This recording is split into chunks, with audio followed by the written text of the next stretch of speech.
जय Shri Krishna. गीताधाम Gurukul online classes में आज कक्षा 12th आर्ट का विषय है राजनीति विज्ञान भाग अध्याय 7वां, जिसमें है भारतीय राजनीति के उभरते आयाम में, जिसका पहला पार्ट हम पढ़ेंगे नियोजन और विकास और नीति आयोग, जिसमें से हमने कल पढ़ा था कि नियोजन क्या है, नियोजन की नीति कहां से अपनाई गई, नियोजन में क्या क्या कार्य होते हैं। आज हम पढ़ेंगे भारत में नियोजन के लक्षण क्या क्या हैं। तो सबसे पहले तो हमें ये देखना है कि भारत एक लोकतांत्रिक देश है। क्या है? लोकतांत्रिक राष्ट्र है। क्या है? राष्ट्र या देश है। जहां पर लोकतंत्र है तो सीधी बात है कि लोकतंत्र जहां है वहां पर लोगों की विचारधारा और जन कल्याण के कार्य अधिक चलते हैं। केंद्र व राज्यों में सरकारों का शांतिपूर्ण चुनावी प्रक्रिया द्वारा बदलाव स्वाभाविक स्वरूप धारण होता है। अब देखो, सत्ता बदलाव क्या है? सत्ता बदलाव, सत्ता बदलाव की जो प्रक्रिया है, सत्ता बदलाव की जो प्रक्रिया है वो शांतिपूर्ण। कैसी है? शांतिपूर्ण है। कैसी है? शांतिपूर्ण है। कैसी है? अभी आपने देखा होगा कि अमेरिका में नए राष्ट्रपति का चुनाव हुआ है और 20 जनवरी को जो नया राष्ट्रपति है पदभार ग्रहण करेगा, लेकिन जो पुराने वाले राष्ट्रपति हैं ट्रंप, उसके समर्थकों ने व्हाइट हाउस पर उस पर संसद पर हमला कर दिया। इसका मतलब जो चुनावी सत्ता हस्तांतरण का जो तरीका था, बदलने का जो तरीका था, वो हिंसक हो गया और दुनिया के लगभग हर एक देशों में ऐसा होता है। भारत एक ऐसा देश है जहां पर लोकतांत्रिक व्यवस्था है और सत्ता हस्तांतरण यानी सत्ता में बदलाव शांतिपूर्ण। पता है कि भाई इसको बहुमत मिल गया है, अपने आप वो पहले वाला प्रधानमंत्री या मुख्यमंत्री सीट छोड़ देगा, दूसरा अपने आप पद ग्रहण कर लेगा, कोई विरोध नहीं। भाई जनता ने उसको चाहे तो वो काम करेगा, मुझे चाहे तो मैं काम करूंगा। तो इस तरह से तो ऐसे में क्या होता है कि वो जो हमारा विकास का जो मुद्दा है ना वो भंग नहीं होता है। जब बात बिगड़ जाती है तो आधा समय तो वापस उस बात को सेट में वे में आने में लग जाता है। लेकिन सत्ता हस्तांतरण बिल्कुल शांतिपूर्ण तरीके से हो गया है तो फिर सीधा सा पहला काम ही क्या है? पहला काम है विकास। क्या है? नहीं तो फिर सत्ता हस्तांतरण के अन्य तरीके जो होते हैं उसमें सबसे पहला काम है अपने आप को स्थापित करना। क्या करना? स्थापित करना। फिर विकास अंतिम मुद्दा होता है। तो इस तरह से हमारे यहाँ सत्ता हस्तांतरण का मुद्दा बदा ही शांतिपूर्ण है और सभी गठबंधन की नीतियां राष्ट्रीय नियोजन और उनकी प्रकृति को प्रभावित करती हैं। नीति निर्माण व नियोजन की इस प्रक्रिया में राष्ट्रीय हित कभी भी गौण नहीं होता है। राष्ट्रीय हित और सभी दल क्या है? सभी दल किसको मान्यता देते हैं? राष्ट्रीय हित को। किसको? राष्ट्रीय हित को मान्यता, राष्ट्रीय हित को मान्यता देते हैं। किसको देते हैं? राष्ट्रीय हित को मान्यता देते हैं। सब बात जो सत्ता में आएगा वो पहले ही सोचेगा क्या? मुझे इस राष्ट्र का भला करना है। राष्ट्रीय हित हमेशा बड़ा रखा जाएगा। संवैधानिक मूल्यों के अनुसरण को ध्यान में रखा गया है और नियोजन से स्वतंत्रता प्राप्ति के बाद 7 दशकों तक दृष्टिपात करें तो हमें नियोजन ढांचे के इन लक्षणों को 7 दशक यानी जब से नियोजन लागू किया है तब से लेकर 70 सालों तक हमें ये देखने से पता चलता है कि भारतीय नियोजन के लक्ष्य क्या क्या है। लक्ष्य क्या क्या है? तो पहला है उपलब्ध संसाधनों का अधिकतम उपयोग। नहीं है? उपलब्ध संसाधनों का अधिकतम उपयोग या उपभोग। यानी हमारे देश में जब विकास की योजना बनती है ना तब पहले इस बात का ध्यान रखा जाता है कि अपने देश में क्या क्या चीजें मिल सकती हैं। अपने देश में जो उपलब्ध है उसी के आधार पर विकास करो।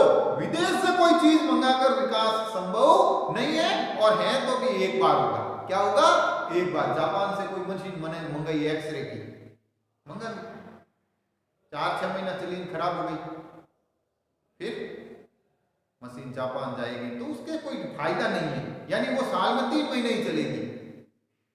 लेकिन अपने देश में अगर कोई मशीन बड़ी हुई है और वो अगर खराब हो जाती है तो जल्दी ठीक भी हो जाती है, क्योंकि इंजीनियर यहाँ है, उसके टेक्निकल या तत्काल, नहीं तो ऐसी कैसी दूसरी मंगा देंगे।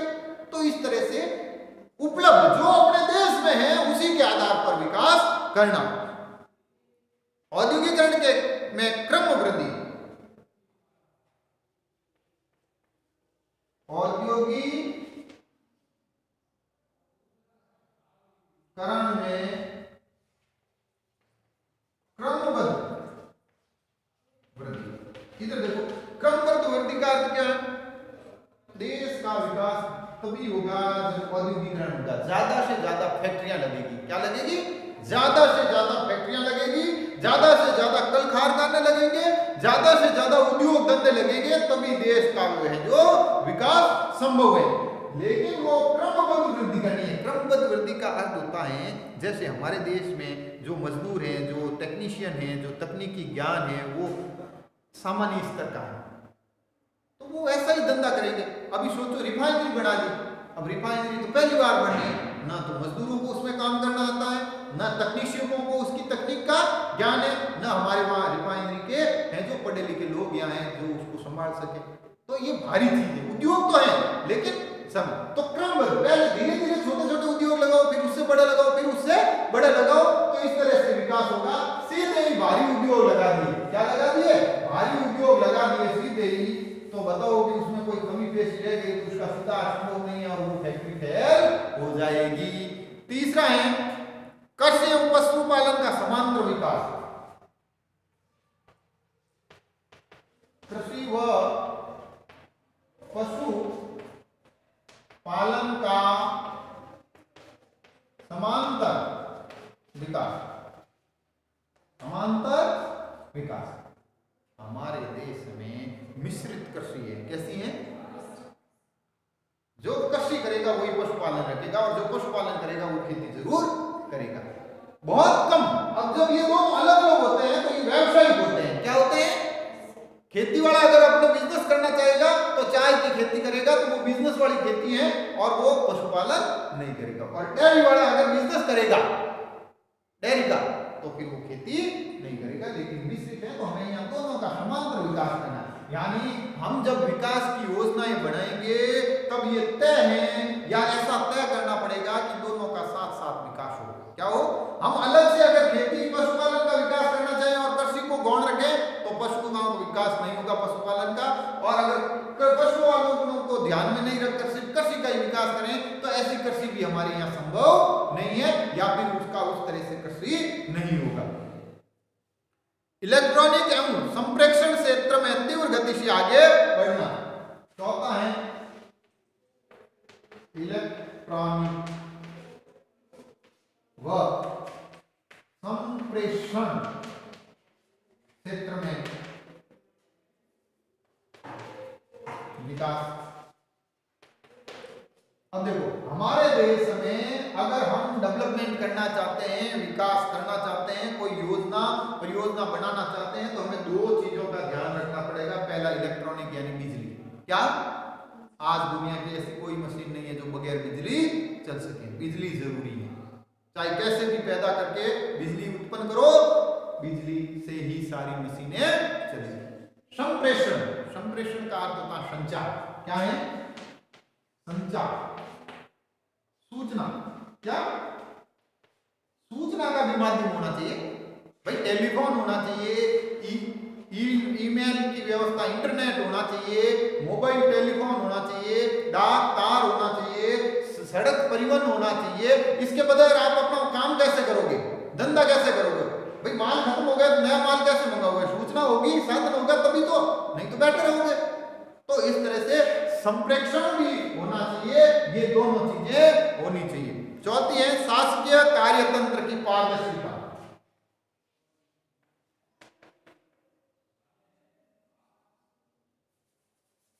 दूसरा शब्द कहीं दिया हुआ है इसमें, नौकरशाही में पारदर्शिता। नौकरशाही में पारदर्शिता। इधर देखो, नौकरशाही में पारदर्शिता। नौकरशाही, उद्योग मेरा है, धंधा भले ही मेरा है, लेकिन मुझे पॉलिसी कौन सी फॉलो करनी पड़ेगी? नीति किसका? सरकारी नीति का। किसका पालन करना पड़ेगा? सरकारी नीति, धंधा भली मैं लगूं, फैक्ट्री भली मैं लगाऊं, मुझे पालन किसका करना पड़ेगा? सरकारी नीति का पालन करना पड़ेगा। तो सरकारी नीति भी ऐसी होनी चाहिए जो मेरी समझ में आए या मेरा काम सरकार में होता रहे। तो वो काम करने वाले लोग कौन होते हैं? नौकरशाही, शासकीय अधिकारी, पारदर्शिता। और दूसरा होता है पारदर्शिता, अर्थात उसमें भ्रष्टाचार नहीं होना चाहिए, साफ सुथरा काम होना चाहिए। क्या होना चाहिए? ट्रांसपेरेंसी, इसको इंग्लिश में कहते हैं ट्रांसपेरेंसी, पारदर्शिता होना चाहिए। जो भी काम है लोगों के सामने होना चाहिए, छुपके या ऑफिस की बंद कमरों में काम नहीं, जो भी है वो काम साथ में होना चाहिए। पारदर्शिता खुले तौर पर होना चाहिए, जिससे लोगों में विश्वास बढ़ेगा। क्या बढ़ेगा? विश्वास बढ़ेगा। इसको आमदन हुआ है लाइसेंस का, तो लोगों को पता होना चाहिए इसको क्यों हुआ, क्योंकि इसने प्रक्रिया पूरी की, इसने शर्तें पूरी की, तब इसको कॉन्ट्रैक्ट मिला। नहीं तो सीधा ही मुझे मिल रहा है, लोगों को पता ही नहीं मैंने फॉर्म जमा करवाया कि नहीं करवाया। तो इसलिए पारदर्शिता होनी चाहिए। फिर है भौगोलिक दृष्टि से वंचित क्षेत्रों में निवेश को प्राथमिकता, यानी छठवां है भौगोलिक दृष्टि से वंचित क्षेत्रों में निवेश। क्या है? निवेश अर्थात निवेश का अर्थ होता है इन्वेस्टमेंट, पूंजी लगाना। वहां पूंजी लगाना, वो पूंजी या वो तरीका जिससे आप ज्यादा पैसा कमा सकते हैं। क्या कर सकते हो? ज्यादा पैसा कमा सकते हो। तो कहते हैं कि भौगोलिक दृष्टि से जो पिछड़े क्षेत्र हैं, क्या है भाई? जैसलमेर बाड़मेर में कोई फैक्ट्री लगाना चाहेगा? क्यों? क्योंकि सब दूरस्थ क्षेत्र हैं, रेगिस्तानी क्षेत्र हैं, पानी की कमी है या और भी कोई समस्याएं हैं। तो कहते हैं कि अगर इनमें क्षेत्र, इनमें अगर कभी फैक्ट्री नहीं लगेगी, इनका डेवलपमेंट नहीं होगा ही नहीं, इनका विकास कभी होगा ही नहीं, तो वो कहते हैं नहीं, ऐसे वंचित क्षेत्रों में धीरे धीरे कोई न कोई पैसा लगाएं, ऐसा काम धंधा सोचो कि वहां भी तो कुछ न कुछ विकास होता रहे। तो इस तरह से इन क्षेत्रों में भी निवेश होना चाहिए। ये नहीं सब दिल्ली के पास, बॉम्बे के पास है, हरियाणा में भिवाड़ी के पास, बड़े बड़े शहरों के पास तो फैक्ट्रियां होती हैं, छोटे शहरों के पास कुछ नहीं होता है। तो वो कहते हैं सब जगह कुछ न कुछ होना चाहिए। दूसरा है शिक्षा के क्षेत्र का आधुनिकीकरण व प्रसार। शिक्षा का प्रचार व प्रसार,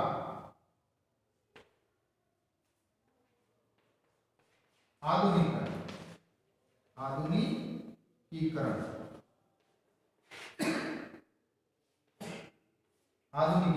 अर्थात शिक्षा में नए नए आयाम स्थापित। जितना शिक्षा का प्रसार होगा उतने ही लोग नियोजन से जुड़ेंगे।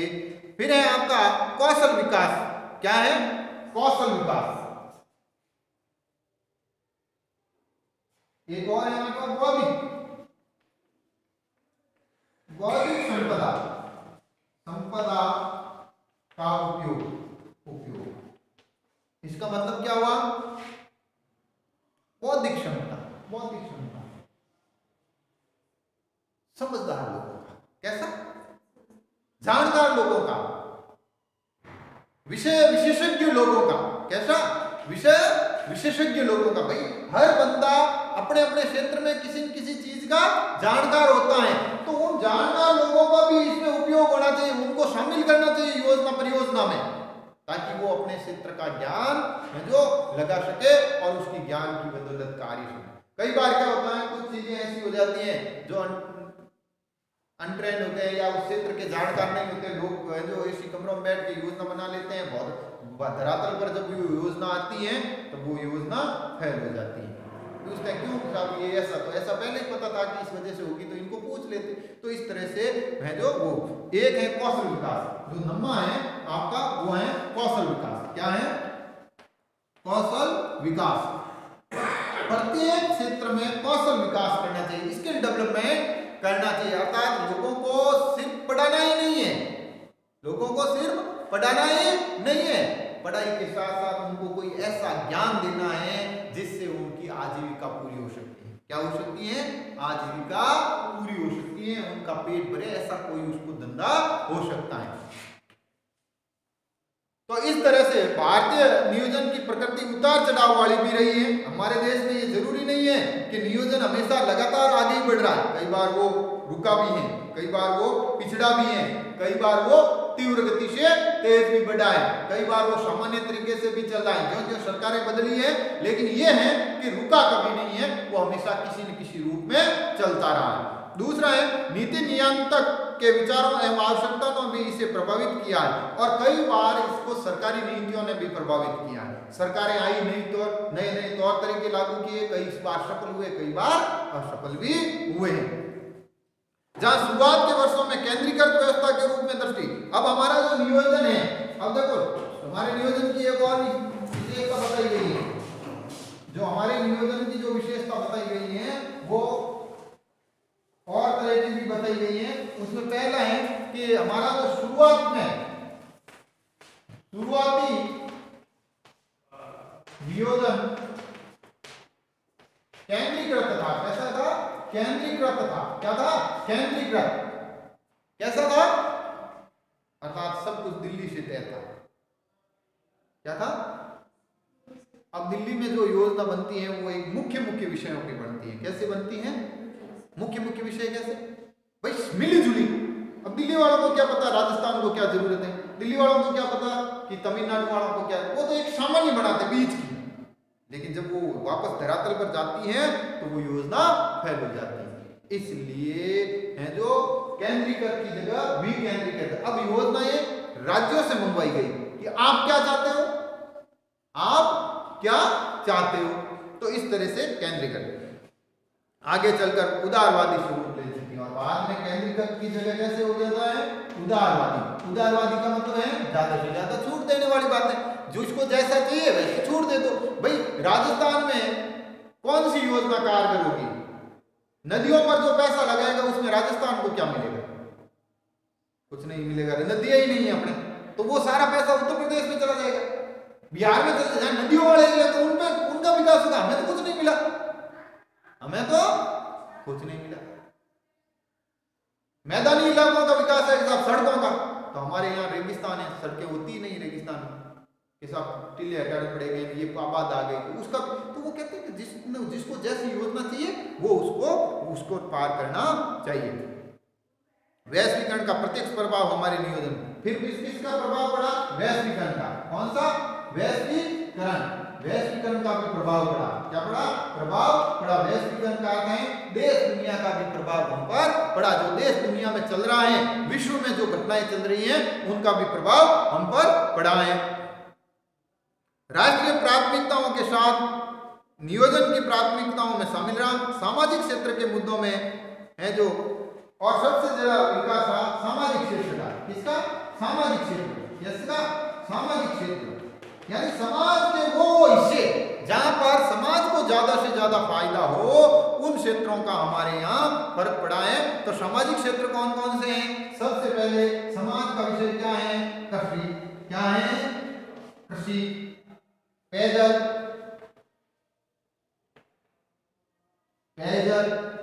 कृषि है, पेयजल है, ग्रामीण स्वास्थ्य है। कौन सा है?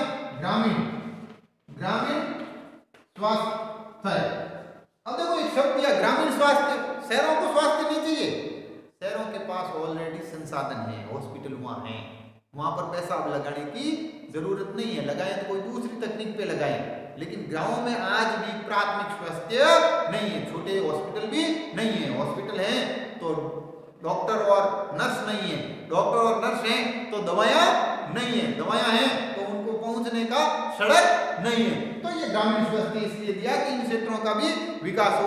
ऊर्जा का मतलब बिजली, पेट्रोल, महंगी ऊर्जा से सस्ती ऊर्जा की ओर ध्यान देना। ऊर्जा का हमेशा नियम होता है महंगी ऊर्जा से सस्ती। भाई आपको पेट्रोल से चीज चलने वाली पसंद है तो पहले कुआं से पानी निकालते वक्त इंजन चलाते थे पेट्रोल वाले, डीजल वाले। अब बिजली आ गई, अब आप कौन सा पसंद करोगे? क्योंकि डीजल से बिजली सस्ती पड़ती है, और डीजल से बिजली सस्ती पड़ती है, और सौर ऊर्जा अगर आपको मिल जाए तो वो लगवाओगे। बिजली का क्यों जनरेटर को आने जाने का, फिर अपने घर की बिजली रखेंगे। तो इस तरह से ऊर्जा हमेशा सस्ती और नवीनीकृत होनी चाहिए। तीसरा है साक्षरता, क्या है? साक्षरता और पर्यावरण, पर्यावरण, ये सब चीजों का ध्यान, पर्यावरण भी साफ, ऐसा कोई उद्योग धंधा नहीं होना चाहिए जिससे पर्यावरण नुकसान हो, भाई फायदा कम नुकसान ज्यादा, और साक्षर होने चाहिए लोगों, तो इन पर ज्यादा पैसा हुआ। अब वो कहता है कि नियोजन का विकास से क्या संबंध है? नियोजन करने से विकास बेहतर होता है या फिर विकास ऐसे ही ज्यादा अच्छा होता है? नियोजन से विकास बेहतर होता है। कैसा होता है भाई? विकास करना चाहते हैं तो नियोजन होना चाहिए। तो आर्थिक क्षेत्र में नियोजन का लक्ष्य राष्ट्रीय विकास है। जिस क्षेत्र का हम अगर नियोजन करें तो हमें नियोजन सबसे पहले किसका करना है? आर्थिक क्षेत्र का। किसका? आर्थिक क्षेत्र का नियोजन करना है, जिससे राष्ट्रीय विकास बढ़ेगा। क्या बढ़ेगा? राष्ट्रीय विकास बढ़ेगा। क्या बढ़ेगा? राष्ट्रीय विकास बढ़ेगा। कैसे? आपके लोग साक्षर हो गए, 5वीं तक सब पढ़ लिए, देश दुनिया में आपकी क्या पहचान? कोई नहीं, ठीक है, एजुकेशन बढ़ जाएगी, लेकिन आपके यहाँ सड़कें बनी हैं, हवाई अड्डे बनेंगे, बड़े बड़े रेल ट्रैक बनेंगे, और कोई औद्योगिक इकाइयां बढ़ेगी, तो विदेशी पैसा आएगा। क्या आएगा? उससे देश का है जो विकास होगा। क्या होगा? देश का विकास होगा। फिर है सहभागी तथा उत्तरदायी प्रबंध विकास की प्रथम सीढ़ी है सहभागी। सहभागी का अर्थ है विकास का मुद्दा वैसे तो किसका है? सरकार का।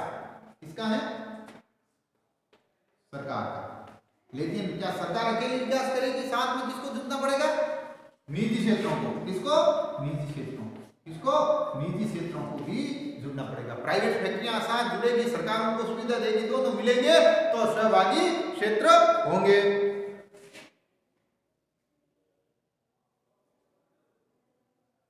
कुछ ऐसे वैज्ञानिक हैं जिन्होंने निर्माण करने में, जैसे पणदीकर व क्षीरसागर ने विकास के लिए नीति निर्माणकर्ताओं के दृष्टिकोण की अभिव्यक्ति, परिवर्तनशील परिणाम प्रदाता, सहभागी एवं कार्य के प्रति समर्पणवादी होना आवश्यक माना है। महात्मा गांधी के विकास का जो अंतिम व्यक्ति तक विकास था, और महात्मा गांधी का जो विकास का फॉर्मूला का था वो क्या था? महात्मा गांधी का विकास का फॉर्मूला क्या था? महात्मा गांधी के विकास का था ग्रामीण विकास। क्या था? ग्रामीण विकास, जिसको आप कुटीर विकास भी कहते हो। क्या कहते हो? कुटीर विकास। क्या कहते हो? कुटीर विकास भी कहते हो। अगर छोटे छोटे लोगों को भी धंधा दे दो, देश अपने आप आगे बढ़ जाएगा। और नरेंद्र मोदी ने भी क्या नारा दिया है? सबका साथ और सबका विकास। क्या? सबको साथ लो और सबका विकास करो। इसी नारे के उदाहरण और विकास के मायने का अर्थ है लोगों के जीवन स्तर से के उन्नति। और विकास तब कब दिखेगा? विकास कब दिखेगा? विकास तब दिखेगा जब हमारा लाइफ स्टाइल बढ़ेगा। क्या बढ़ेगा? जीवन स्तर उच्च होगा। क्या होगा?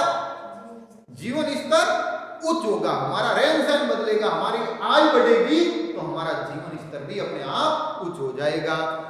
हम दुनिया के अग्रणी देशों के साथ खड़े नजर आएंगे और न कहीं विकास नियोजन विकास की हमारी रणनीति का सफल नजर आ रही है। विकास को नियोजित प्रयासों में जो 1950 से लेकर 15 तक के योजना आयोग ने अपने केंद्रीय का भूमिका निभाई है। और विकास में जो महत्वपूर्ण भूमिका है वो किसकी है? योजना आयोग की। किसकी है? योजना आयोग की। इसकी स्थापना हुई 1950 में और कब तक चला? 2015 तक। 15 के बाद में नीति आयोग हो गया। क्या हो गया? नीति आयोग। यानी हमारे विकास का मुख्य कर्ता धर्ता कौन था? योजना आयोग। कौन था? योजना आयोग ही हमारे विकास का कर्ता धर्ता था। उसके बाद कौन है? नीति आयोग। तो कल हम अपन नीति आयोग के बारे में पढ़ेंगे। धन्यवाद।